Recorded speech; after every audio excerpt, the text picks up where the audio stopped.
সুলাইমান ল্যাংটা রাহমাতুল্লাহ আলাইহি উনি নদীর পাড়ে বসে রইলেন। ওলামায়ে কেরাম আসলেন ওনাকে প্রশ্ন করার জন্য।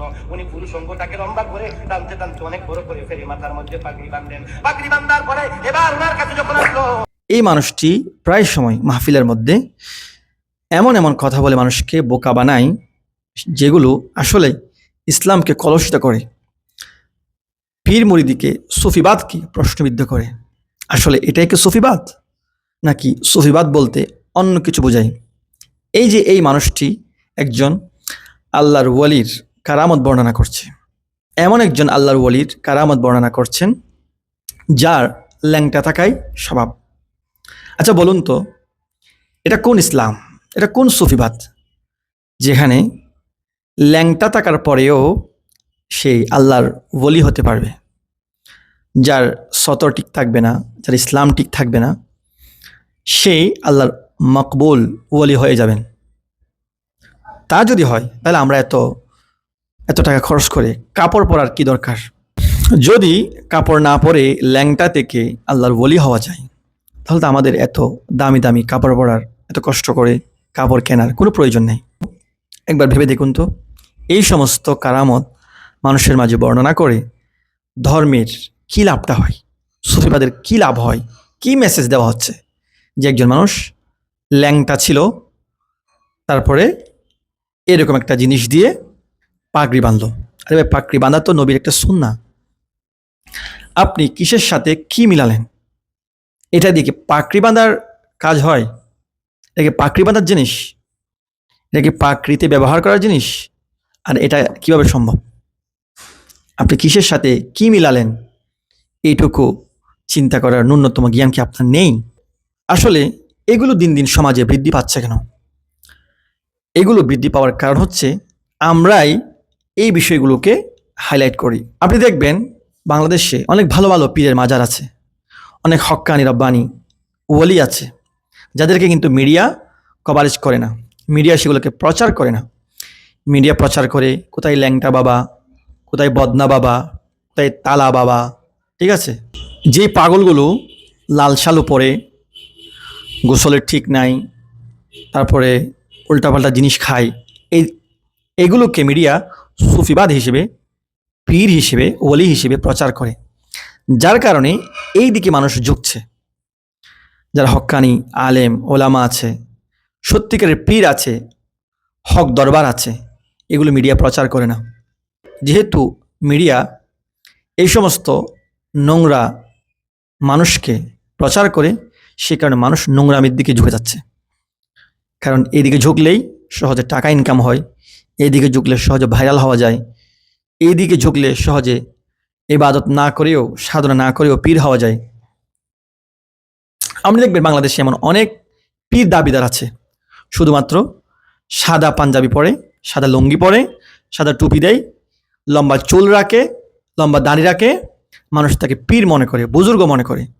আসলে পীর, বুজুর্গ, ওলি, আবদাল, এগুলো কি ড্রেসের নাম? এগুলো সাধনার নাম, এগুলো সাধনার নাম। আমরা মানুষকে পোশাকের কারণে যে মূল্যায়ন করি, যোগ্যতার কারণে সে মূল্যায়ন করি না। সে কারণে যেই ওলিদের মাঝে, যেই আলেমদের মাঝে, যে বুজুর্গদের মাঝে গুণ আছে, আমরা সেগুলোকে তেমন একটা মূল্যায়ন করি না। যাদের ড্রেস সুন্দর, সাদা পাঞ্জাবি, সাদা লুঙ্গি, সাদা টুপি, লম্বা চুল, হাতে লাঠি, প্রত্যেকটা আঙ্গুলে একটা একটা আংটি, তাদেরকে আমরা সমাজে পীর হিসেবে স্টাবলিশ করার চেষ্টা করি। যার কারণে এই ভণ্ডরা সমাজে স্টাবলিশ হয়ে যায়। আর যারা হক্কানি রব্বানি আউলিয়া কেরাম আছে, তারা সমাজের মধ্যে প্রকাশিত হতে পারে না। আপনি দেখবেন একজন আলেম প্লাস পীর সাহেব, তার তেমন একটা কারামত সমাজে শোনা যায় না। আর যে ইসলাম বোঝে না, তরিকত বোঝে না, শরীয়ত বোঝে না, যে কিছুই জানে না, সূরা ফাতিহাটাও ঠিকভাবে পড়তে পারে না, তার সম্পর্কে এমন এমন কারামত শোনা যায়। সে চোখ বন্ধ করলে আরশ আজিম দেখতে পায়, সে পানির উপর দিয়ে হাঁটতে পারে, সে নিজের ভেতরের যন্ত্রগুলো নিজে হাত ঢুকিয়ে মুখ দিয়ে সে ভিতরের ময়লাগুলো পরিষ্কার করতে পারে, সেই মানুষকে পানি পড়া দিলে গ্লাস ফেটে যায়। দেখবেন যে এই সমস্ত কারামত যাদের সম্পর্কে বর্ণনা করা হয়, তাদের মধ্যে আসলেই পীর হওয়ার, ওলি হওয়ার যোগ্যতা বেশিরভাগ পীরদের নাই। আর যারা যারা দিন বুঝে, শরীয়ত বুঝে পীর হয়েছে, ওলি হয়েছে, তাদের সম্পর্কে এমন কারামত আমরা পাই না। কেন? আপনার কাছে কি ইমাম আজমের জীবনীটা কারামত মনে হয় না? আপনার কাছে কি ইমাম বুখারীর জীবনীটা কারামত মনে হয় না? আপনার কাছে কি ইমাম গাজালির জীবনটা কারামত মনে হয় না? তারা এই অল্প সময়ে কিভাবে উম্মার জন্য এত কাজ করে গেছেন, এত কিতাব লিখে গেছেন, এত সাধনা করে গেছেন, এগুলোকে আপনার কাছে কারামত মনে হয় না? তারা তাদের জীবনের অল্প সময়ে যে কাজগুলো করে গেছেন, যে কিতাবগুলো লিখে গেছেন, আমরা আমাদের একই সময়ে আমরা আমাদের জীবনে সেগুলো পড়ে শেষ করতে পারছি না। এত এত খ্যাতমত ইসলামের জন্য আঞ্জাম দিয়ে গেছেন, এগুলো আপনার কাছে কারামত মনে হয় না? ইমামে আজম আবু হানিফা রাহিমাহুল্লাহ, তিনি 40টা বছর এশার উজু দিয়ে ফজর নামাজ পড়েছেন। তিনি সারা রাত ঘুমাতেন না, তিনি সারা রাত আল্লাহর ইবাদত করতেন এবং সারাদিন ছাত্রদেরকে পড়াতেন।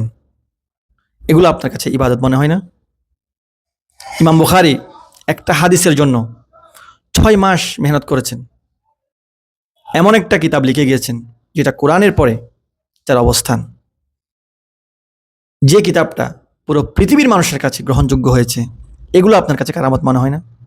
একজন ইমাম তাদের জীবনে 2 লক্ষ 3 লক্ষ হাদিস মুখস্থ করেছেন। এগুলো আপনার কাছে কারামত মনে হয় না? আপনার কাছে কারামত মনে হয় পানির উপর দিয়ে হেঁটে যাওয়া? আপনার কাছে কারামত মনে হয় গ্লাস ফেটে ফেলা? যেহেতু মানুষ এগুলোকে কারামত মনে করে, সে কারণে মানুষ এগুলোর দিকে ধাবিত হচ্ছে। একজন মানুষ মারা গেল, সে মারা যাওয়ার পরে তার ভক্তবৃন্দরা, তার খাদেমরা মানুষদেরকে বোঝায় যে বাবা একদিন হেঁটে যাচ্ছিল, এটা হয়ে গেছে, বাবা একদিন বাসায় ছিল, এমনটা দেখেছি।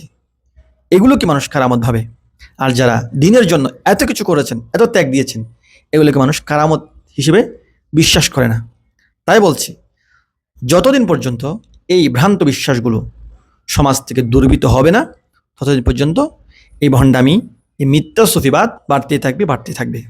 আসুন আমরা সত্যের পথে চলার চেষ্টা করি এবং যারা আমাদের পূর্বযুগের যারা হক্কানি ওলামায়ে কেরাম আছেন, হক্কানি আউলিয়ায়ে কেরাম আছেন, তাদের পথে মতে চলার চেষ্টা করি ইনশাআল্লাহ।